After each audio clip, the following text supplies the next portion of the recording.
Spiderman by Insomniac. Spiderman had been in development for 4 years leading up to its release date. Spiderman as a whole has been known for having mediocre games aside from a few bright spots. As of the last reporting in August of 2019, Spiderman had sold over 13.2 million copies. It has won countless awards and has been considered by most as one of the best games of this generation. How did we feel about it though? Here's our honest review of Spider-Man by Insomniac. All right, man. Spider-Man for Ps4 by Insomniac Games, man. When you first heard about this announcement, man, how did you feel about it? Oh, I was ecstatic just because I love Spider-Man, but at the same time, I was happy that Marvel was attached to it. And just because of the studio, I was just like, okay, this is going to be special. I already knew it. Yeah, me too. I mean, considering we haven't had a good Spider-Man game since Spider-Man 2 on the first PlayStation by Activision. Ultimate Spider-Man was cool. I don't remember what video game console was that on. Good question. I'll think about it.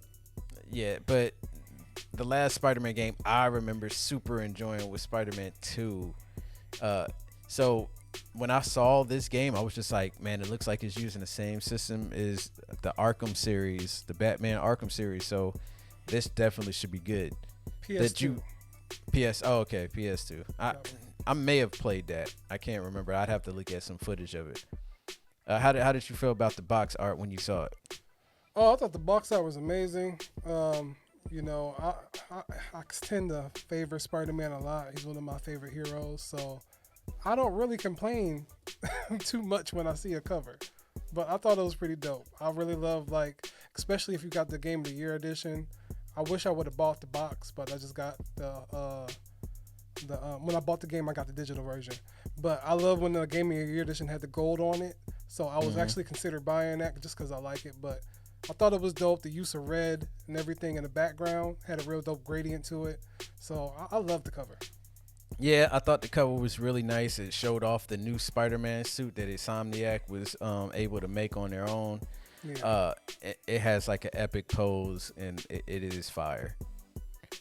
Man, so highlights of this game. Like, well, first of all, I just want to point out the as far as the plot for the game goes, without spoiling too much, I do want to just point out the fact that this is actually the first time we actually get to see Spider-Man while he's had his powers for a while. I think he's had his powers for like 10 or 15 years, right? Yeah. When you meet him. Yeah. And it made a hell of a difference for the whole game as a whole, because you haven't seen that Spider-Man in the comics, in the movies, anything. So I thought that was actually really dope.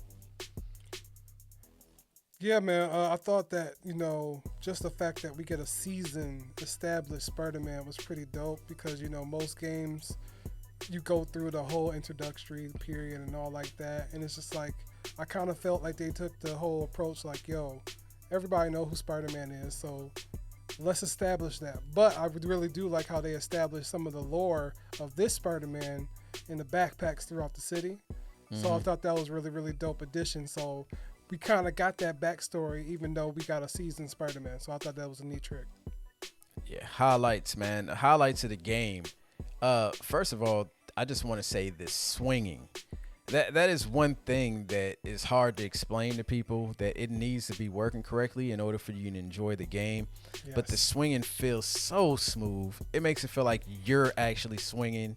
I can't imagine what it's going to feel like on the PS5 controller, since it'll have the tension, so it'll probably feel a little bit different than on PS4, but that's amazing. I also want to point out the city is really dope. It really feels alive. There's people on the streets. There's crime always happening, so it always feels like it's something to do. And the story and the overlining gameplay of the fights. And I also love the fact that a lot of the fights that we fight two bad guys at the same time. I was playing on hard, so it was actually pretty difficult fighting them dudes two at a time. So that was really interesting to me as well. Yeah, man, most definitely the highlight of the game would be the sense of freedom and movement that they have achieved with Spider-Man. Like you said, that was really imperative that they executed that well, because that makes or breaks a Spider-Man game. And I feel like they really done it well in this game, because from the moment that you start, you're swinging. And it's just like, I felt in control, even though I was like, new to the game. I was just like, oh God, this feels great. And once I had that down, I was like, yeah, this is about to be special. So I think that's very important. Another highlight of the game, I would say, is the characters and performances. I thought the motion capture was pretty on point for the most part. Yeah. And I thought that everybody was casted very well. I loved the Peter Parker. I liked Mary J. There's a couple of annoying moments. But, I really love Aunt May and everything like that. So I really love the cast that they have for this game. Miles Morales, maybe. Yes. Yeah. Lowlights, man. The lowlights, and I don't want to rag too hard on it because it was the first one, and you don't want to blow your whole load in the first game. But I was a little disappointed that the Venom suit wasn't in the first game. It's just like it's 10, 15 years after Spider-Man's been working. We don't have a Venom suit. In what world is that even a thing? Two, I don't like the repetitiveness of the smaller side missions. Like, somebody stole a cop car, you got to stop them. Like, don't get me wrong, they do have some slight variation to it from time to time, but you have to do a certain amount of them to finish a city. And it's just like, man, I don't feel like fighting these dudes in the air or these guys on a jetpack in the air. Or, you could just be swinging by, got smacked with a rocket launcher, and there's crime on the roof, Batman. And it's just like, it's just, not Batman, Spider-Man. But at sometimes, like, I just felt like, man, I'm kind of doing the same thing, even though they did manage to change it up a little bit at a time. I do want to mention, though, I also love some of the surprises, like Taskmaster, that caught me off guard. I didn't know what the hell was going on. I thought it was a glitch. Best introduction ever.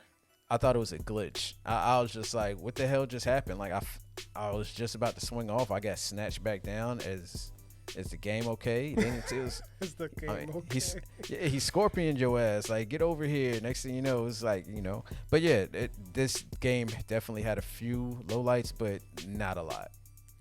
Well, my only low light of the game would be the Mary Jane sections. I was not a fan of them.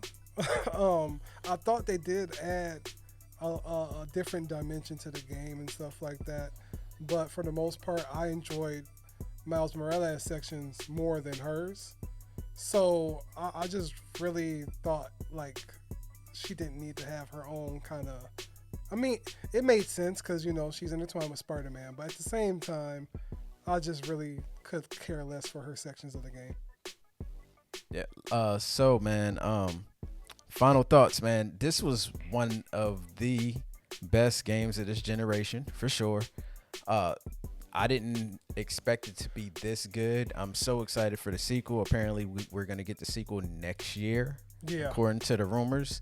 But either way, either or, I'm super excited. The storyline that they set up, the surprise of who actually did have the Venom suit was shocking. I didn't have any clue, even though they hinted at it the whole game. I didn't think twice about it. The villain was amazing. It was a kind of a brand new villain. It was so much to this game to look forward to, and I had a lot of fun platinuming this game and putting a lot of time into this. Yeah, man, this game is definitely one of the best games of this generation. I feel like they nailed everything when it comes to the world of Spider-Man. The city was alive. Even though some of the side missions were repetitive, they did do a good job of trying to flesh out the city with the missions and everything like that. And there was a few in there that was pretty nice. I really like, actually the whole backpacking thing that I mentioned earlier. I love collecting the backpacks. I love taking the pictures and, the little nuggets of info he will give you based on that. And I thought it was just really, really dope, the little things. They did a lot of good things with the little stuff that mattered that I think that they can build on for the sequel.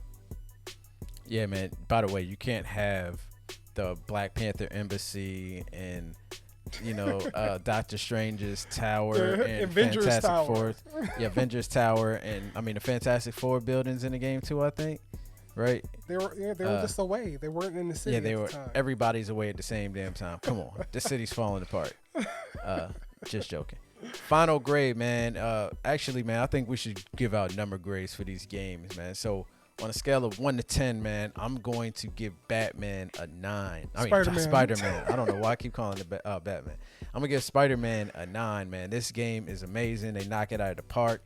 Like I said, the movement feels dope. Running on the side of the buildings, swinging around to catch your speed, like flinging around the sides of the buildings, doing parkour. The game's movement feels so good. I don't know another game that movements feels that smooth on PS4. I can't think of one right now, but it is unmatched. It does feel like you're moving extremely fast. You can go extremely fast, dive off of buildings to gain speed for your next swing. It feels like you get places so fast. Like you almost don't want to have to even fast travel unless you absolutely have to, man. Yeah. And shout out to them for accomplishing all of that in your first big budget Spider-Man game. Yeah, most definitely, man. I would give this game a 9 out of 10 as well. I feel like this was the definitive Spider-Man game. They took the things that, they know the fans love from other games and, included a lot of new things with this one that made it, acceptable for the franchise. And I think they really knocked it out of the park when it came to like doing a superhero property correctly. Everybody was big fans of Batman and what they did with Arkham Asylum and Arkham City and stuff like that. So I thought it was due time for another game to get that spotlight. And I think Spider-Man came through and knocked it out the park. And I can't wait for the sequel, man. I cannot wait.